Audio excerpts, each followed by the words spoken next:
নমস্কাৰ প্ৰিয় শ্ৰোতা দৰ্শক, পুনৰ এটি নতুন ভিডিঅ'লৈ সকলোকে স্বাগতম জনাইছোঁ।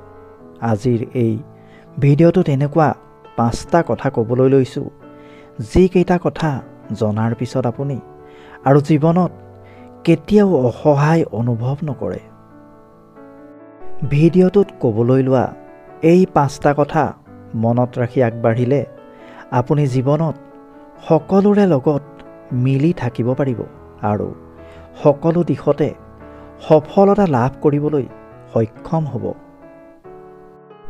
যদি আপুনি সকলো ক্ষেত্ৰতে সফলতা লাভ কৰিব বিচাৰে, তেন্তে ভিডিঅ'টোৰ কথাখিনি শেষ পৰ্যন্ত মন দি শুনিব আৰু কথাখিনি শুনাৰ পিছত যদি ভাল লাগে লাইক এটা কৰি চেনেলটো ছাবস্ক্ৰাইব কৰি ল'বলৈ নাপাহৰিব। এতিয়া আহকচোন বাৰু ভিডিঅ'টোৰ মাজলৈ আগবাঢ়ো। কিছুমান এনেকুৱা মানুহ থাকে যিয়ে মানুহৰ লগত মিলি থাকিব নোৱাৰে বা মিলি থাকিব নাজানে। তেওঁলোকে ভাবে যে মানুহে তেওঁলোকক পচন্দ নকৰে। সেইবাবে এনে লোকৰ বন্ধুত্বও একেবাৰে কম, কাৰণ তেওঁলোকে মানুহক আকৰ্ষিত কৰিব নোৱাৰে। এইবাবে এনে লোকৰ বন্ধুত্বও একেবাৰে কম, কাৰণ তেওঁলোকে মানুহক আকৰ্ষিত কৰিব নোৱাৰোঁ বুলি ভাবিয়ে বন্ধুত্ব কমকৈ গঢ়ে। এনেকুৱা ভাৱনা মনলৈ এইবাবেই আহে যে তেওঁলোকে এনে কিছুমান সৰু সৰু ভুল কৰে, যি ভুলৰ বাবে তেওঁলোকে নিজৰ ওপৰত থকা কনফিডেন্ট হেৰুৱাই পেলায়। কিছুমান এনেকুৱা সৰু সৰু কথা আছে, যিকেইটা কথা যদি আপুনি জীৱনত এবাৰ শিকি লয়, তাৰপিছত আপুনি যলৈকে নাযাওক কিয় সকলোৰে লগত মিলি থাকিব পাৰিব আৰু আপোনাৰ সুন্দৰ ব্যক্তিত্বই যিকোনো লোককে অতি সহজতে আকৰ্ষিত কৰিব পাৰিব।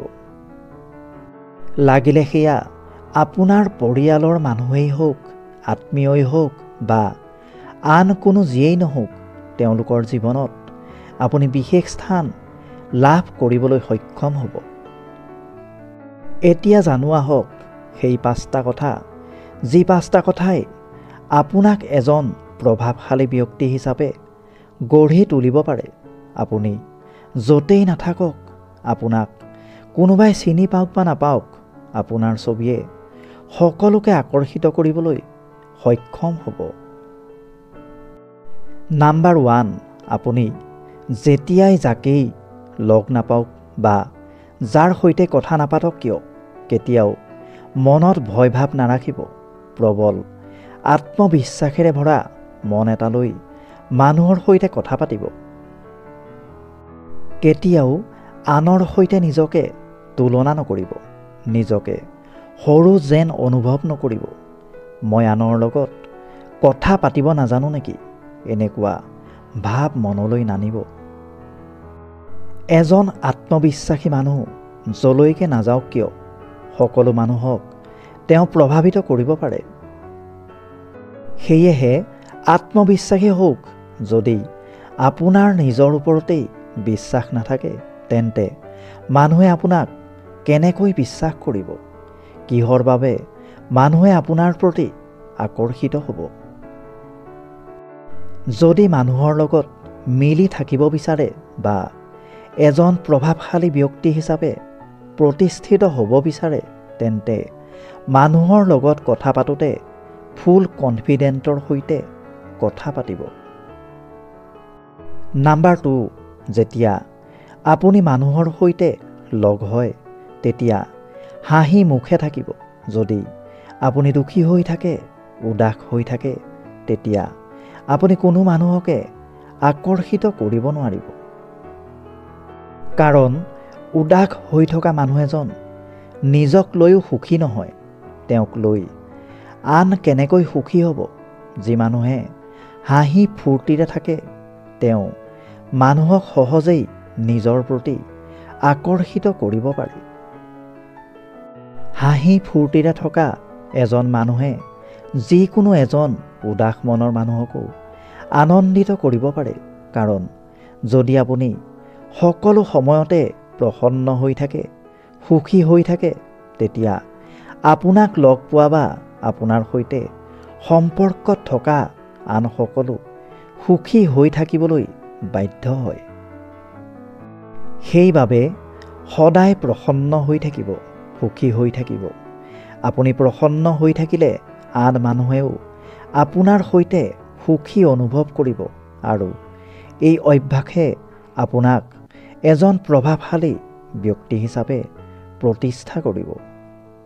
নাম্বাৰ 3, আপুনি যদি সমাজত এজন আদৰ্শৱান প্ৰভাৱশালী ব্যক্তি হিচাপে প্ৰতিষ্ঠিত হ'ব বিচাৰে, তেন্তে নিজৰ কিছু স্বভাৱৰ পৰিৱৰ্তন কৰক।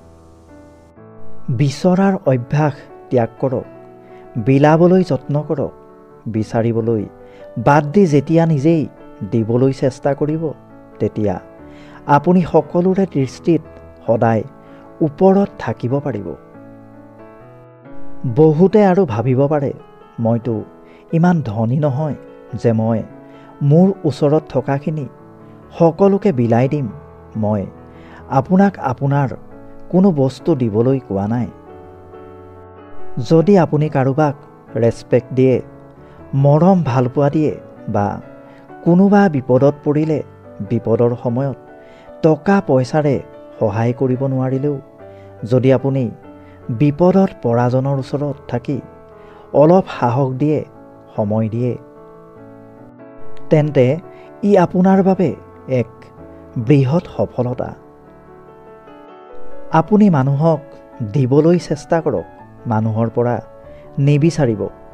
যেতিয়াই আপুনি কাৰোবাৰ পৰা কিবা বিচাৰিব, আপুনি তেওঁৰ দৃষ্টিত সৰু হৈ পৰাৰ লগতে দুৰ্বল যেন লাগিব। সেইবাবে কেতিয়াও কাৰো পৰা একো নিবিচাৰিব।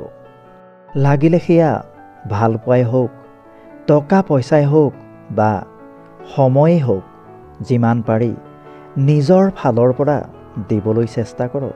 কাৰণ ভগৱানেও আনক দিয়াজনক কেতিয়াও নিৰাশ নকৰে। বিপদৰ সময়ত ভগৱান নিজেই তেওঁৰ সহায় হয়।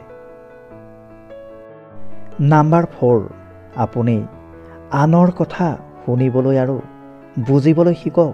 কাৰণ যিজন মানুহে আনৰ কথা শুনিব বিচাৰে, আনক বুজিব বিচাৰে, সেইজন মানুহৰ সৈতেহে আন এজন মানুহ কানেক্ট হ'ব পাৰে।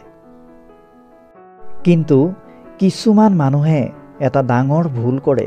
যেতিয়া কাৰোবাৰ সৈতে কথা পাতে, তেতিয়া কেৱল নিজৰ কথাই বেছিকৈ আলোচনা কৰিব বিচাৰে। তেনে লোকৰ ওচৰত থাকি মানুহে অশান্তি পায় আৰু দূৰ হৈ চলিব বিচাৰে।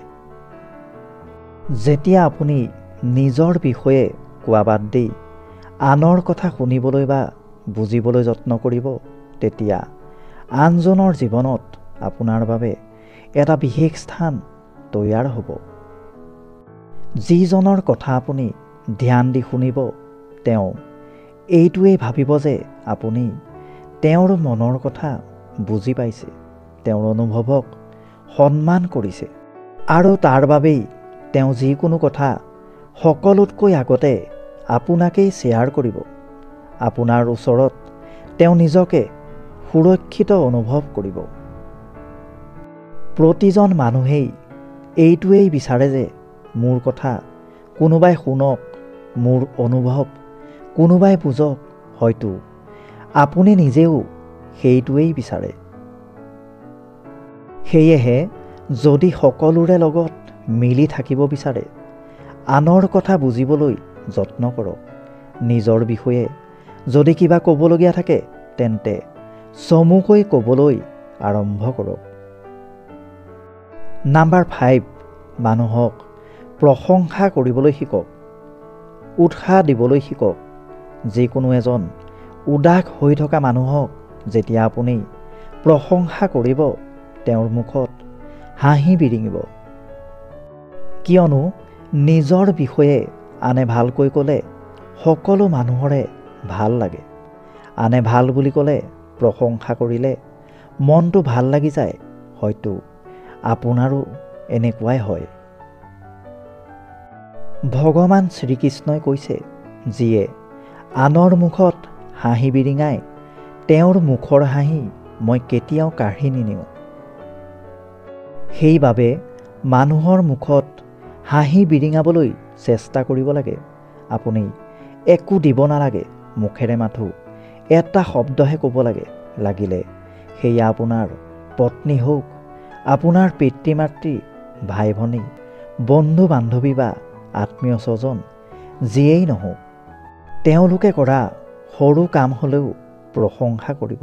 কিয়নো এই প্ৰশংসাই আপোনাৰ প্ৰতিটো সম্পৰ্কক মৰমেৰে ভৰাই তুলিব পাৰে, সুমধুৰ কৰিব পাৰে। যেতিয়া আপোনাৰ সম্পৰ্ক মধুৰ হ'ব, আপোনাৰ জীৱনো মধুৰ হৈ পৰিব। যি মানুহে আনৰ প্ৰশংসা কৰে তেনে মানুহ সকলোৰে প্ৰিয়। কিন্তু যি মানুহে আনৰ বেয়াটোহে বিচাৰে বা বেয়াখিনিহে বিচাৰি থাকে, তেনে মানুহৰ পৰা সকলো আঁতৰ হ'বহে বিচাৰিব।